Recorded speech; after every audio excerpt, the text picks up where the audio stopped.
This magnificent beast is a Mercedes-Benz SL320 R129, and I think one of the finest, certainly the most well-built sports cars you could ever buy. It's got some really trick features that I'm looking forward to. The folding roof, just part of it, and the mono wiper, of course. But I think it just stands as a real high point for the Mercedes-Benz marque. This is the first facelift example. It's got a 24 valve 3.2 litre straight six engine, and I can't wait to crack on. So here we go then. I know sports cars aren't really typical hub nut fare, but this one stands out as something very, very special indeed. The styling by Bruno Sarko, very much a very distinctive styling language. We've still got some ribbed lights going on. Headlamp wipers, oh yes, I'll be playing with those. The distinctive mono wiper. It's just solidity is just screaming out of this car, and it's very much a part of its appeal. Big long bonnet, and this distinctive styling at the side, because the first iteration of these 129s had different colour cladding at the bottom, so the bottom half was actually in a different colour. You could get a hard top, and in fact here is some footage of the hard top just as we were removing it earlier, but we want to get the roof down. We can't do that with the hard top in place. Plastic rear window, but it is all powered. We will see that later in this video. And of course we've got the ribbed rear lights as well, which came in during the 1970s with Mercedes-Benz and continued right the way through to 2001 in this case, although slightly less so on the final facelift of these cars. But yeah, for some reason in the mid-90s the 320 SL became the SL320 and so on across the range. But yeah, isn't it just beautiful? I think there's nothing else anything like it, I don't think, and a real high point of automotive design and build quality. So let's have a look under the bonnet. So if the bonnet pulled, the release is carefully hidden in the bottom of the three-pointed star here. And there we go. 3 litre 24 valve engine producing that amount of power and that amount of torque. And soon, very soon after this one was built, this was replaced by a V6 engine, and that would see out the production run. And weirdly, I think that V6 was actually 18 valve, so only 3 valves per cylinder instead of the 4. Boot end, it's a push the button and in we go. And it's not huge because there's all the foldy roof mechanism and everything going on, but it's certainly enough for a good few bags, and in this case my tripod. Marvellous. And remember that Mercedes-Benz always had a warning triangle mounted in the boot lid for you to deploy if you were unfortunate enough to break down. Although of course it just raises the profile of the car, even just having the boot open. Very, very sensible, very Mercedes-Benz. Quite a high lip though. We don't get a cutout between the lights, so you must lift your luggage in, but even that is beautifully carpet lined and so solid. So to get aboard we must operate the door handle, of course, at which point the window drops down very slightly to allow entry. But look how nice it is in here. One of the first cars, if not the first, to have seat belts mounted actually on the seat, and this huge handle to tilt the seats forward. Someone paid over £1,600 for the optional extra rear seats, but as you can see, I'm not even going to attempt to get in there. There is no space at all, but a typical over-engineering, of course. You can pull that down and it turns into a luggage shelf, and you may be thinking, oh, that seems like it might move around accidentally. Fear not, you can use this clip down here to hold your luggage compartment in place. Crazy over-engineering. So off with that. That goes up and then that goes down, and got the seatbelt buckles in the leather seats as well, and it's a lap belt and they tuck away down the side here. It's just extraordinary levels of crazy engineering. Huge solid seat, and it looks like the head restraint is floating because it's actually attached to the side here. I think you can adjust the height of them as well. Yeah. Oh, and the seatbelt moves all at the same time. Oh, the engineers went to town on this one. Let's clamber aboard and take in the, I have to go wide angle because it's all a bit close, the enormous steering wheel. Beautiful wood on it. It's a joy to use. The big single column stalk for doing your indicators and your wipers. Light control over here along with a handbrake release because it's a foot operated handbrake, or parking brake rather. There's your electric seat controls on the door, falling nicely to hand. We've got a more modern head unit with full USB connectivity sneakily in there. Digital climate control, which is pretty impressive for 1997. The tiniest glove box, because we've got an airbag, you can't open any of that. So you've got that. You might just get a pair of gloves in there, I suppose, but you wouldn't get two in there. But again, the engineering in it, absolutely lovely. These vents can either be hot or cold, depending on your preference. Love that. And as we move down, we've got more switches here. There's your electronic boot release, central locking, hazard lights. Oh yes, proper indicator noises. Turn your traction control off if you're feeling suicidal. And then we've got the pop-up roll bar, which we'll get to when we've got the roof down. This is the control that controls the roof, but also the hard top. So you put the hard top in place and you press this forward and it'll actually lock the hard top down, the reverse of the process we saw earlier. Heated seats or very heated seats, two settings there, electric windows, and then of course we've got, that's lovely, it sits so nicely in the hand, and this wood all feels absolutely superb. But your automatic transmission controller, electric mirrors, and then a little storage tray down there as well. Again, just beautifully weighted and feeling nice. And these, lots of cars have these corrugated drawers, but few of them have such a nice feel to them. That feels so robust. I have no idea what that is. Someone will tell me in the comments. There's always a button I don't quite understand in Mercedes-Benz. Then we got a little oddment tray down here as well. And you can store some things in there maybe. And yeah. I don't know what does that, oh, you can move the armrest. So you can bring that forward if you so feel the need. But yeah, isn't it just absolutely lovely? It's the quality of all this. And very low mileage, 22,000 miles from new. Crazy. I've got map reading lights up here, an interior light, and this is the roof. Look at the headliner, but it's part of the roof. Just lovely. We're going to start going for a drive with the roof on, because I think we need to demonstrate just how good the roof is first and how peaceful it is. Chance to have a flick-ish key in this time, I think. So remote central locking, of course, and we'll start the engine. So far so smooth, but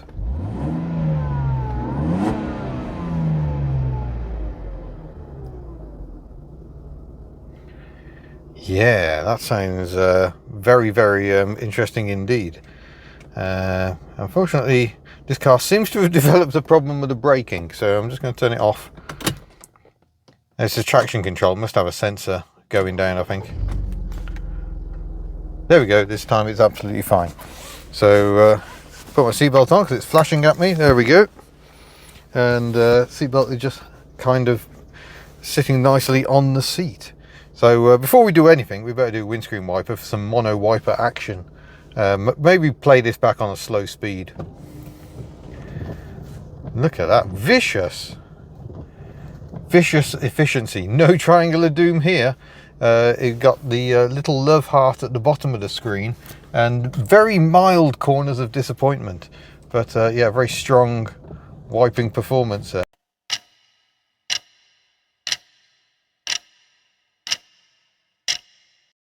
The feat of engineering in itself. Gear selector, I'll try and bring you down just to view that for a moment, is nice because you can just pull it just straight down to D, and we're in D, and then you can come across and you can go down to second, and you have to go all the way over into first, but we're just going to stay in D because someone's gone to the trouble of developing this automatic transmission, we might as well use it in automatic mode, I think. So, oh god, release the handbrake with that button. Clunk.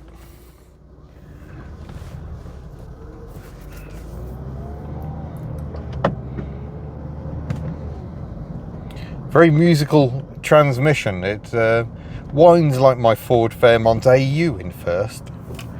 Not that stalk, that stalk.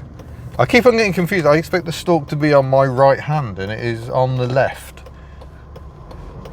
But yeah, it's just stupendously smooth and really quiet, really solid feeling, no rattles, no squeaks. I mean, it has only done 22,725 miles, which it must be said is not a great many at all, is it?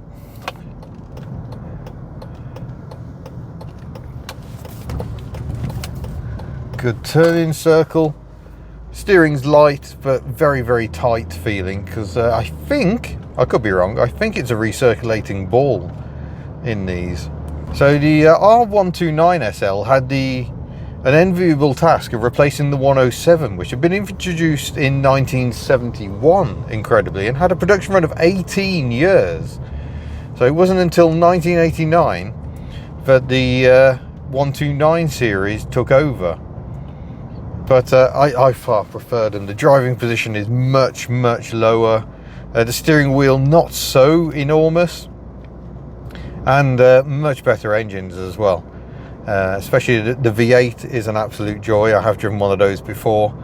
But yeah, this is good as well. So as we approach national speed limit sign, we get ready to kick down and...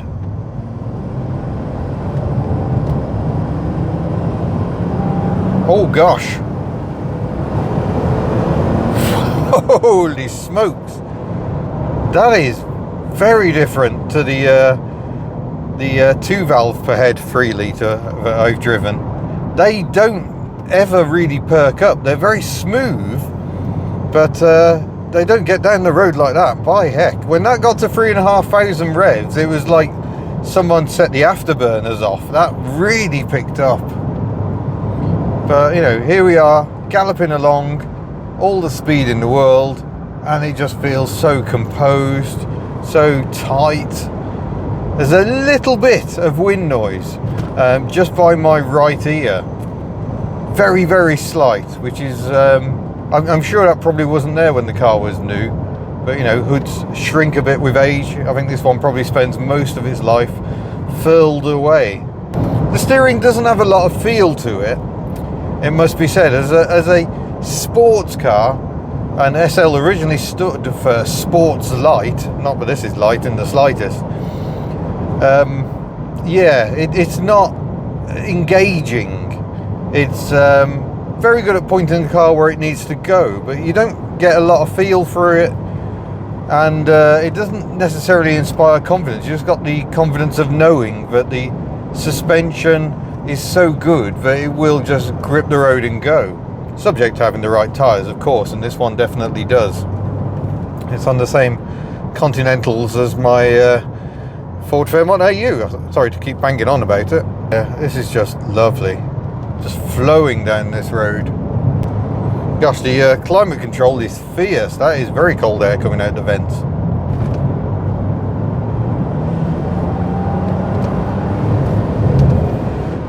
Oh, it's a lovely rasp to that, by heck. I mean, if you want devastatingly quick, you need to go for 500 and higher. But where on a road like this could you use more power?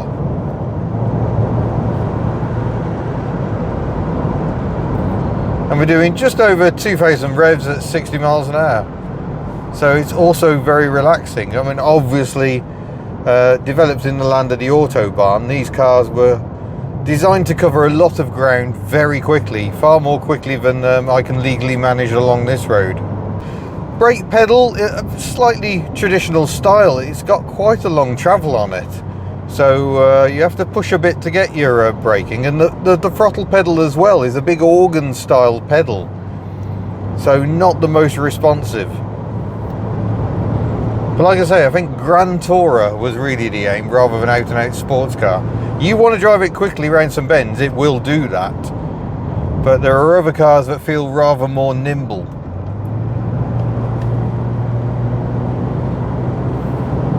But I'm not sure they can match this for the solid feel. I mean, the suspension on this car is working hard. This is not a smooth road. I can feel nothing, I can hear nothing. That is impressive. That is mechanical refinement.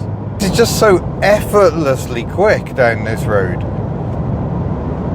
I don't think I've ever driven anything that sort of, well, actually no, the other car I have driven along this road is the Mercedes-Benz W126. And that also has that effortless ability to just gather pace and go around bends as quick as you like, really. Oh. And just think how different this feels compared to a Jaguar XK8 or a Porsche. It's got its own very, very unique identity. Right then, I'm going to pull the button. So many things all happening at once. There goes the panel at the back.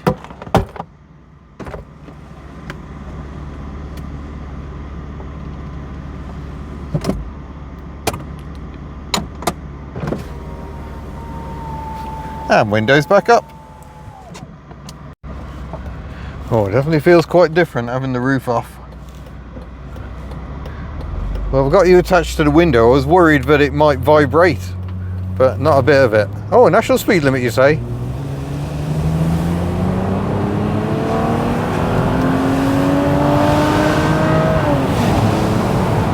Holy smokes! All the way over 6 grand on the rev counter. But yeah, it isn't devastatingly quick, but frankly for the road that gets to 60 quickly enough. Now you don't really need those engine histrionics because it's got such lovely torque. But yeah, when you get above 3,500 revs, the engine develops an entirely different character.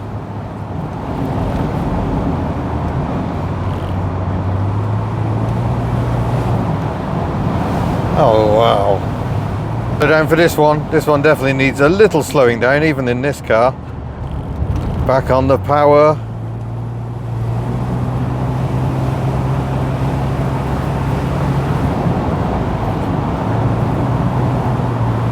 Yeah, it's relaxingly brisk is how I'd describe that. And really rather pleasant with the windows up and the roof down. You get blown around, but you don't get blown around too much.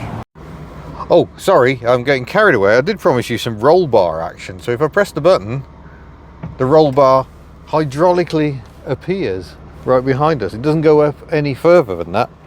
Press the button and down she goes again. I don't know why you'd want the roll bar up, because if the car detects it is rolling, that will come up in less than half a second. Just thunk. So it gives you greater rollover protection. That combined with these enormously strong window pillars should keep you in fine fettle should the worst happen. But yeah, want to show off your roll bar? It's just a button press away.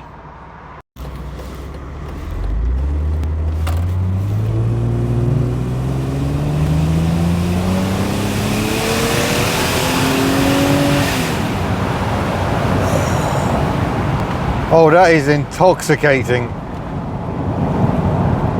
But like I say, not stupid quick, it's brisk, but not stupidly so. But oh my days, you just want to get the engine singing there.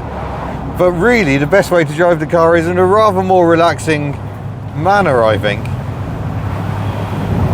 It'll have a pretty decent stab at being a sports car, but it's much more suited to grand cruising. And it's how quick you can drive it with the engine ambling away at 2,000 revs. Uncanny. I don't usually do quite so much of driving impressions, but this is one car I don't mind just prattling on and just driving and driving. Well, there we go. I have always lusted after these cars. I think they are extraordinary, beautifully engineered, sporting-ish Grand Tourers, but just like nothing else, nothing quite drives or feels like one of those, or looks just so distinctive. I don't think there is a line out of place. So I hope you've enjoyed that as much as I have. Don't forget you can head to the Hubnut store, no Triangle of Doom here, and buy lovely merchandise should you wish. Other support options down below. Channel memberships well worth a look. So yeah, thank you for watching. We'll see you in a future video. Farewell. I don't want to give it back.